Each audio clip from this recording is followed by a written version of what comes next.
여러분 안녕하십니까? 12.3 비상계엄 전후 윤석열 전 대통령의 휴대전화 사용 내역을 MBC가 입수했습니다. 비상계엄 선포 직후 윤 전 대통령은 추경호 당시 국민의힘 원내대표에게 전화를 걸었고 곧바로 나경원 의원에게도 전화했던 사실이 확인됐는데요. 계엄 해제 요구 결의안 표결을 위해 의원들이 국회로 향하던 긴박한 순간에 무슨 대화가 오갔는지 의심스러운 대목인데 이 밖에도 홍준표 전 대구시장의 대통령 하야 요구 등이 나온 직후에는 당시 장관이었던 국민의힘 김문수 대선 후보에게 전화를 걸었던 사실도 확인됐습니다. 먼저 박솔립 기자의 단독 보도입니다. 작년 12월 3일 비상계엄 선포 직후 윤석열 전 대통령이 대통령 경호처 명의의 휴대폰으로 가장 먼저 전화를 건 건 추경호 당시 국민의힘 원내대표였습니다. 밤 11시 22분, 윤 전 대통령과 추 전 원내대표는 약 1분간 통화했습니다.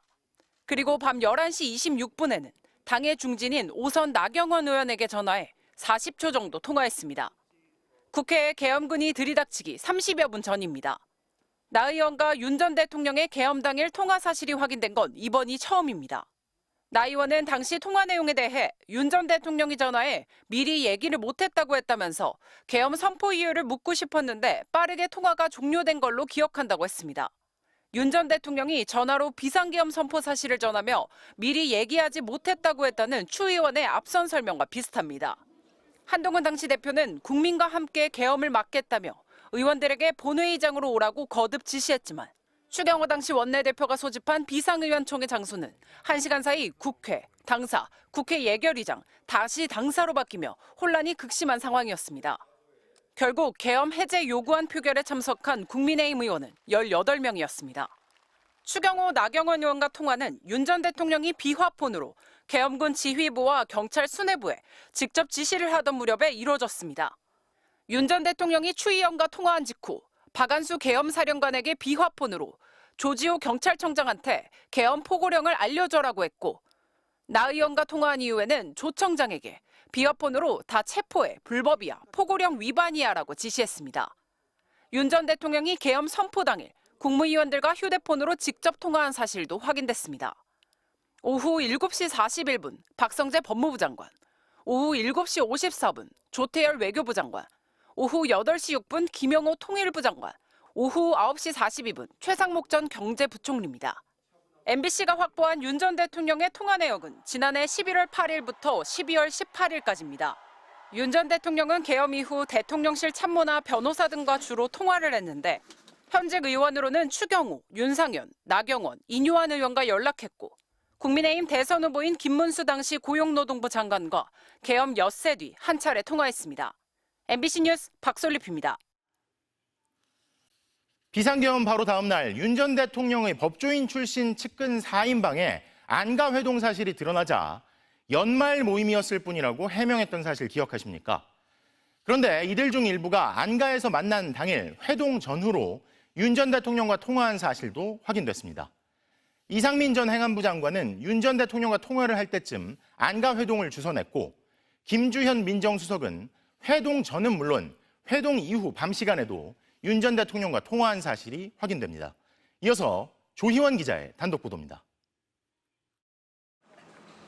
12.3 비상계엄 다음 날 저녁 서울 삼청동 대통령 안가에서 모인 박성재 법무부 장관과 이상민 전 행정안전부 장관, 이완규 법제처장, 김주현 대통령실 민정수석.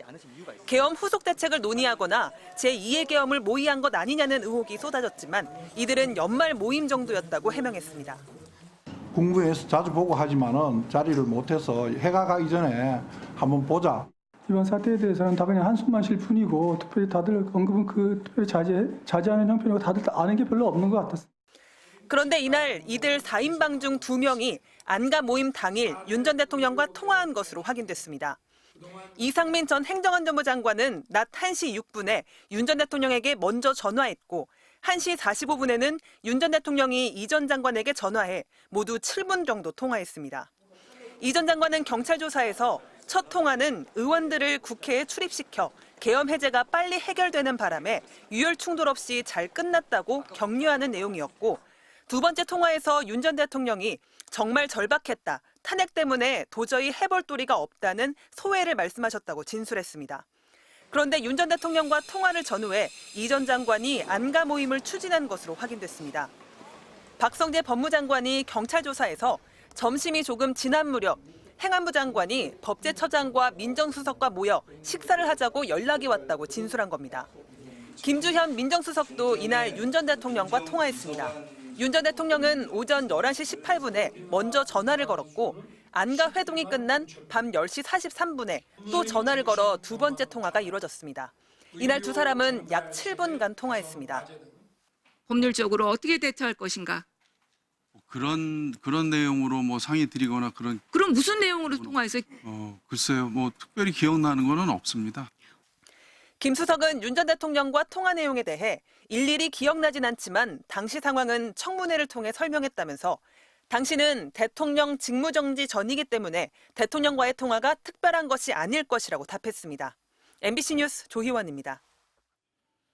어제까지 영남 유세 일정을 소화한 더불어민주당 이재명 후보는 영호남 화합의 상징인 하동 화개장터를 거쳐 호남으로 건너가 표심 다지기를 이어갔습니다.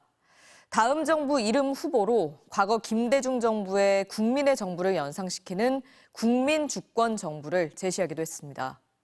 한편 국민의힘을 탈당한 무소속 김상욱 의원은 오늘 이재명 후보 지지를 선언했습니다. 이기주 기자입니다.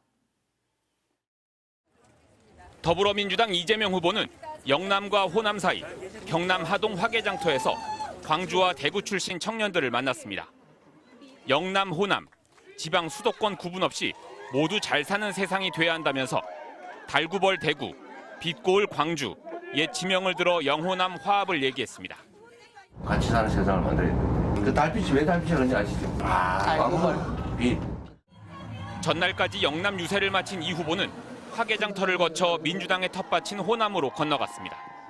여수와 광양 등 남해안 일대 유세에 나선 이재명 후보는 5.18 민주화운동 기념식이 열리는 18일까지 3박 4일 일정의 호남권 표밭 다지기에 돌입했습니다. 서남해안 재생에너지 단지 조성과 서해안 에너지 고속도로 건설, 재생에너지 생산에 따른 이익 공유제 등 호남권 지역 공약도 거듭 강조했습니다. 재생에너지를 생산해서 내가 쓸 수 있는 걸 쓰고 나머지는 아무 때나 팔 수 있게 하면 농사 짓는 것보다 몇 배 수익이 생길 텐데. 특히 지난달 담양군수 재선거에서 민주당이 패배한 것을 언급하며 호남의 민심과 당심을 존중하겠다고 한껏 자세를 낮췄습니다. 또 호남 출신 김대중 정부가 국민의 정부를 내세웠던 것을 상기시키며 내란을 극복하는 다음 정부 이름 후보로 국민주권 정부를 제시했습니다. 다음 정부가 해야 될 가장 중요한 일 중에 하나 국민주권주의를 관철하되 국민을 통합하는 정부여야 되겠다. 스승의 날을 맞아 이재명 후보는 유아교육과 보육비 지원을 5세부터 단계적으로 확대하고 지역 거점 국립대를 육성하는 등의 교육 공약도 발표했습니다. 국민의힘을 탈당한 무소속 김상욱 의원은 보수의 기준으로 평가하더라도 가장 보수다운 후보라며 이재명 후보 지지를 선언했습니다.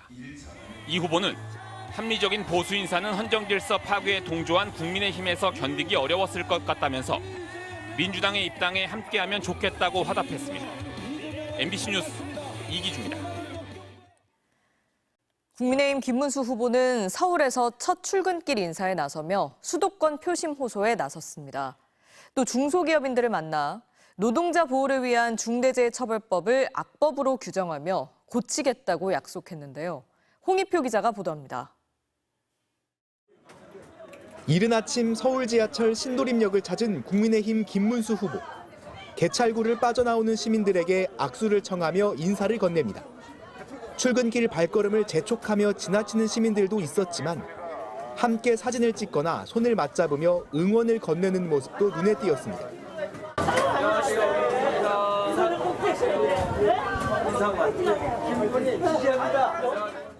대선 후보 확정 뒤 첫 서울 유세인데 3일간 영남권 지지층 결집을 호소한 데 이어 상대적으로 취약한 수도권 표심 잡기에 나선 겁니다.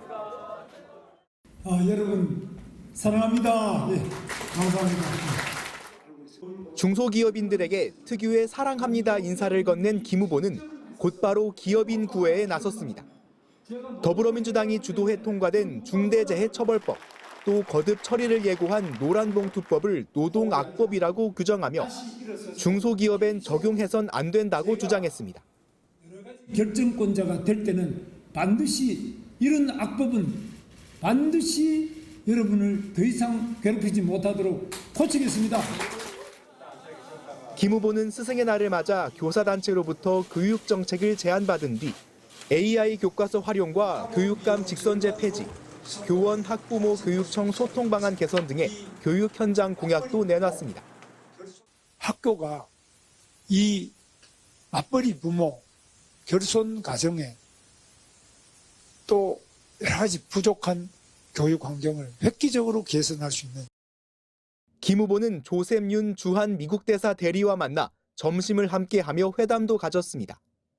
노동운동가 출신으로 고용노동부 장관을 지낸 김 후보가 중대재해처벌법을 악법으로 규정하자 더불어민주당과 민주노동당은 하루 평균 1.6명이 일터에서 목숨을 잃고 산업재해로 인한 국가적 손실이 매년 30조 원을 넘는다며 대통령 후보로 자격 미달이라고 비판했습니다.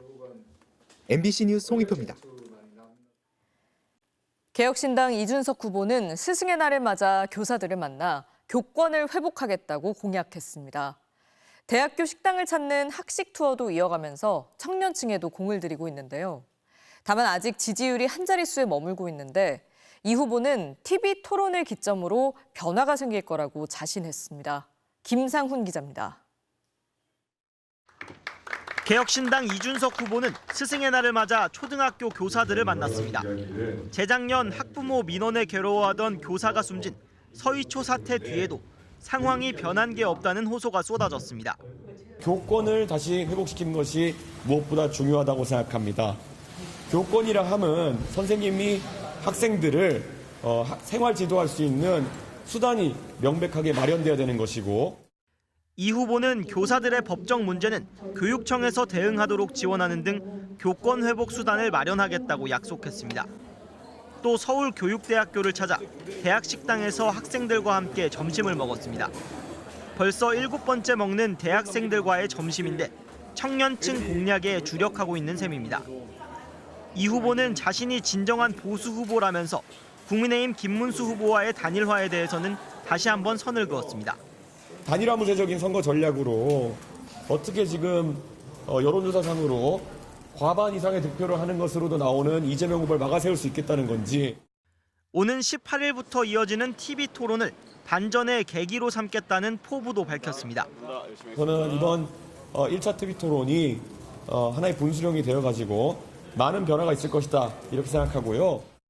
자신의 강점인 TV 토론을 통해 다른 후보들과 차별화에 나서면 지지율이 금방 올라갈 거라는 주장입니다. 이 후보의 이 같은 생각은 공식 선거운동 이후에도 답보 상태에 머물고 있는 지지율과 무관하지 않습니다. 최종 득표율 15% 이상을 목표로 하고 있지만 최근 여론조사를 보면 지지율이 10%의 벽을 뚫지 못하고 있습니다. 여기에 비호감도가 가장 높게 나오는 것도 부담으로 꼽힙니다. 개혁신당은 최근 온라인 당원 수가 빠르게 늘어 10만 명을 돌파했다면서 곧 지지율이 상승할 거라고 전망했습니다. MBC 뉴스 김상훈입니다.